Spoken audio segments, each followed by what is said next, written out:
Tenemos el cuestionario de el texto que va a proponer el presidente de la República el 1 de mayo al Congreso para la consulta que tiene que ver con la frustrada reforma laboral. El presidente ha responsabilizado varias veces al presidente del Congreso del hundimiento de la reforma laboral. Pero no vamos a entrar en esa discusión, ya hemos escuchado varias veces aquí al gobierno y al propio presidente del Congreso. El senador Cepeda nos atiende hasta ahora muy gentilmente. Senador Cepeda, buenos días. Muy buenos días, Julio. Un saludo muy especial para ti, la mesa de trabajo y tu innumerable audiencia. Gracias por la amable invitación. Sí. Son 12 preguntas y la respuesta no puede ser sino sí o no. Queremos conocer su opinión. Marcela. Sí, primera pregunta. ¿Está de acuerdo con que el trabajo de día dure máximo 8 horas y sea entre las 6 de la mañana y las 6 de la tarde, sí o no? Sí, pero voy a dejar aquí que las acabo de leer. En algunas tengo unas dudas que hay que estudiar más de fondo y consultar con mi partido, y al final diré que hay una ruta más corta, pero sigamos, Marcela. Ok, sí. Entonces su respuesta es sí a la primera pregunta. Segunda pregunta, sí. ¿Está de acuerdo con que se pague con un recargo del 100% el trabajo en día de descanso dominical o festivo, sí o no? Sí, y eso decía el proyecto radicado por el Partido Conservador. Perfecto. En su momento. Entonces sí. Tercera pregunta, ¿está de acuerdo con que las micro, pequeñas y medianas empresas productivas, preferentemente asociativas, reciban tasas preferenciales e incentivos para sus proyectos productivos, sí o no? Sí. Cuarta pregunta, ¿está de acuerdo con que las personas puedan tener los permisos necesarios para atender tratamientos médicos y licencias por periodos menstruales incapacitantes, sí o no? Esa me gustaría estudiarla más de fondo, que no se convierta en un boomerang para la contratación de mujeres si hay que dar permisos mensuales. Esa hay que mirarla con más cuidado. Sí. Ok, quinta pregunta. ¿Está de acuerdo en que las empresas deban contratar al menos 2 personas con discapacidad por cada 100 trabajadores, sí o no? Sí, sí. Sexta pregunta, ¿está de acuerdo con que los jóvenes aprendices del SENA y de instituciones similares tengan un contrato laboral, sí o no? Esa hay que estudiarla más de fondo porque esa acarrea unos costos y hay empresas que no lo podían soportar, y eso formó parte del debate de la reforma laboral. Esa pues la tengo por ahora. Vamos entonces a la séptima pregunta. ¿Está de acuerdo con que las personas trabajadoras en plataformas de reparto cuenten, le voy a volver a leer porque ahí me equivoqué. Séptima, ¿está de acuerdo con que las personas trabajadoras en plataformas de reparto acuerden su tipo de contrato y se les garantice el pago de seguridad social, sí o no? Definitivamente sí, sí. Octava, ¿está de acuerdo con establecer un régimen laboral especial para que los empresarios del campo garanticen los derechos laborales y el salario justo a los trabajadores agrarios, sí o no? Sí, sí. Novena, ¿está de acuerdo en eliminar la tercerización e intermediación laboral mediante contratos sindicales que violan los derechos laborales, sí o no? No, esa le pongo un asterisco porque es que hay empresas que lo requieren, que son empresas, por ejemplo, estacionales como hoteles, empresas de turismo, etcétera, que tienen, por supuesto, unos picos y unas cosas. Ahí le pongo un asterisco a eso. Sí. Bueno, vamos entonces con la 10ª pregunta. ¿Está de acuerdo con que las trabajadoras domésticas, madres comunitarias, periodistas, deportistas, artistas, conductores, entre otros trabajadores informales, sean formalizados o tengan acceso a la seguridad social, sí o no? Sí, sí. Vamos con la número 11. ¿Está de acuerdo en promover la estabilidad laboral mediante contratos a término indefinido como regla general, sí o no? Esa tiene un gran asterisco porque la inamovilidad laboral también hace daño al sector empresarial, que es el generador de empleo formal, y le pongo un asterisco a estudiar más de fondo. Bueno, y vamos entonces con la última pregunta, la pregunta número 12 en este cuestionario que presenta hoy el gobierno. ¿Está de acuerdo con construir un fondo especial destinado al reconocimiento de un bono pensional para los campesinos y campesinas, sí o no? Por supuesto que sí, pero le pongo asterisco porque ¿de dónde sale la plata? Si el gobierno no tiene recursos para girarle ni al sector de la salud ni a otros sectores, ¿de dónde salen esos recursos? Pero Marcela, Julio, periodistas, no. Hay un camino más corto. ¿Para qué? Pues vamos a hacer una consulta popular, un mes en el Senado, 3 meses para llamar elecciones, salgan las votaciones. Hay 5 proyectos de ley hoy cursando en el Congreso de la República, particularmente en el Senado, que recogen varias de estas iniciativas. Yo creo que vale la pena que los partidos nos reunamos y miremos cuáles realmente podemos incorporar y nos ahorramos los 700 mil millones de pesos que el gobierno, repito, si no tiene plata para la salud, para los medicamentos y otras cosas más, ¿de dónde salen? De manera que cuando encontremos unos consensos en el Senado, que los podemos encontrar sobre la incorporación de unos temas que no estén en este momento, los incorporamos con proposiciones y ese es un camino infinitamente más corto para lograr un resultado final. Quiero decir que en el proyecto de ley del Partido Conservador estaban incluidos varios de estos elementos, sino que ese proyecto fue desestimado en su mayoría en debates en la Cámara de Representantes. Sí. Lo entiendo perfectamente, pero yo quiero agregarle una pregunta que no tiene que ver con el cuestionario.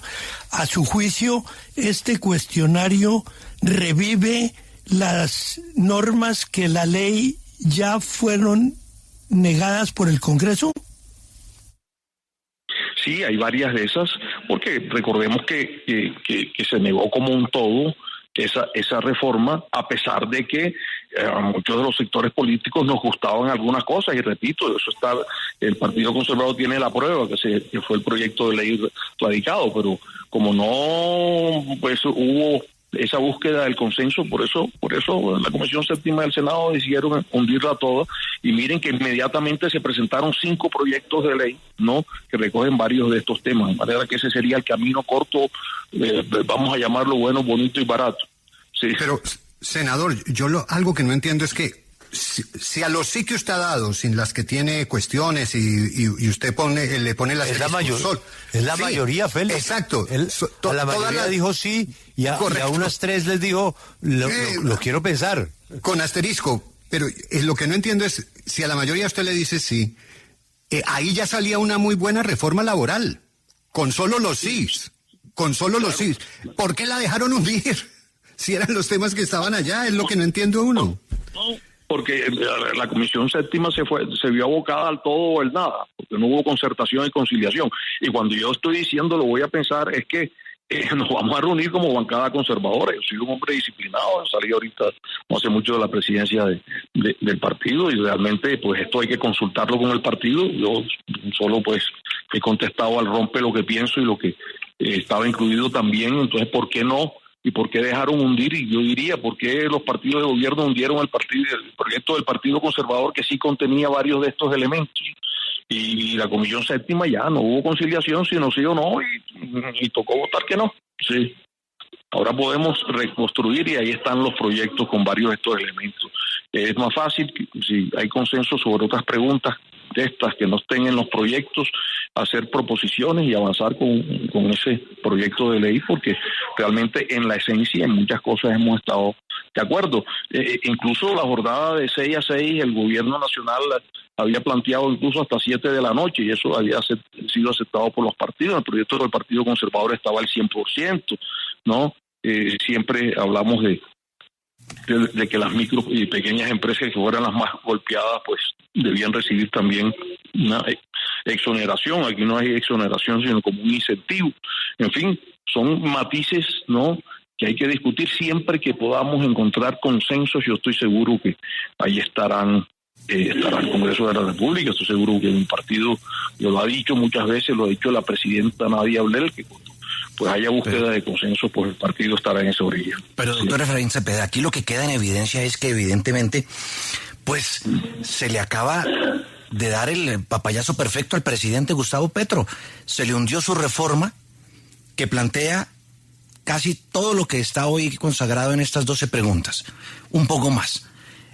Y pues él lo que ha dicho es que el Congreso siempre no debatió nada de lo que planteó el gobierno. Y hoy usted a todo lo que está planteando se le dice sí. ¿No es eso precisamente abrirle la puerta al gobierno para medir el pulso social, pero en las calles? Sí.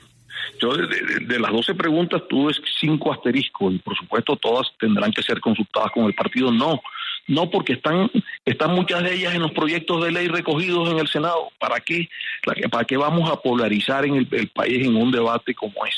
Que nos vamos a la calle, que las manifestaciones, que la espada de Bolívar y no sé para amenazar a quién, que en fin, cuando pues en el Congreso muchos de estos temas y otros seguramente serán desechados, pero pues el Congreso es autónomo en esta toma de las determinaciones y yo creo que ese es el camino. El camino es el Congreso y el camino son los proyectos que están presentados en el Congreso de la República. Claro, y en eso estamos de acuerdo, por eso se le cuestionó al presidente en su momento, pues, que estuviera diciendo que el Congreso estaba en contra de los colombianos. Sin embargo, senador, ¿cómo se garantiza que si vayan a discutirlo? Es que no hubo discusión en la Comisión Séptima, y a eso voy. Usted puede decir que se va a reunir con su bancada conservadora y los otros partidos también, pero si no pasa de la Comisión Séptima, pues simplemente no llega a la plenaria donde usted está.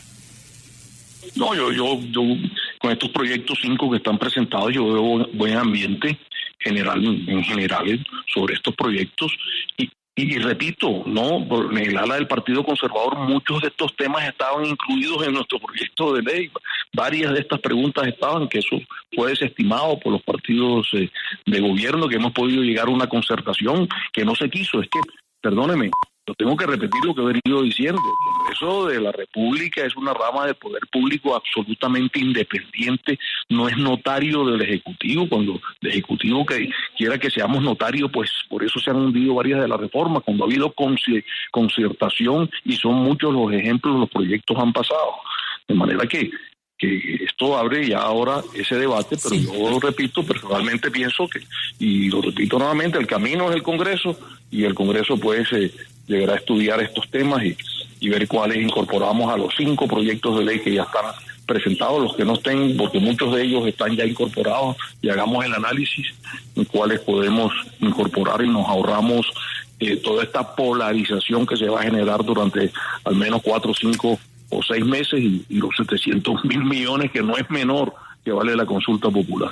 Senador, en ese sentido, entonces, ¿usted cree darán prioridad desde su partido y usted como presidente del Senado a la discusión, por ejemplo, en la mini reforma que presentó el Partido Liberal por encima de la consulta popular que presentará el gobierno el próximo 1 de mayo? Hay 5. Yo, pues, por supuesto, otra vez tengo que remitirme a mi partido, pero lo que hemos conversado, no en reunión de bancada, pero con algunos de los parlamentarios, es que pues ese sería el camino, el camino es el Congreso, sí, es lo que creo personalmente, y ya la bancada tomará la decisión y yo me atengo a la decisión que tome la bancada. Sí. Pues ojalá que busquen el mejor camino. Senador, ha sido usted muy amable, gracias por su tiempo. No, al contrario, muchas gracias por la amable invitación, muy gentil, gracias. Sí, no, muchos oyentes con la pregunta de Félix no entienden qué pasó. Entonces, si esa era la propuesta del gobierno, ¿por qué se hundió? Bueno, porque los de la comisión hicieron el famoso all-in, todo o nada.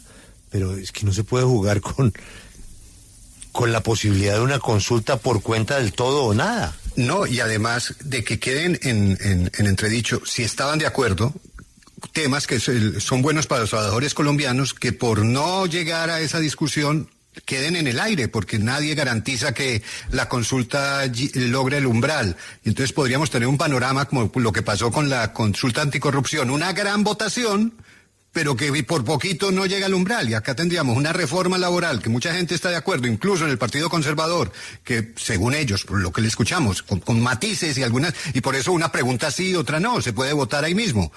Pero se pierde una oportunidad de una reforma laboral que veo que el Partido Conservador en gran medida considera buena. Es que eso fue lo que no se permitió, que a las 5 o 6 preguntas en las cuales no hay consenso se abriera la discusión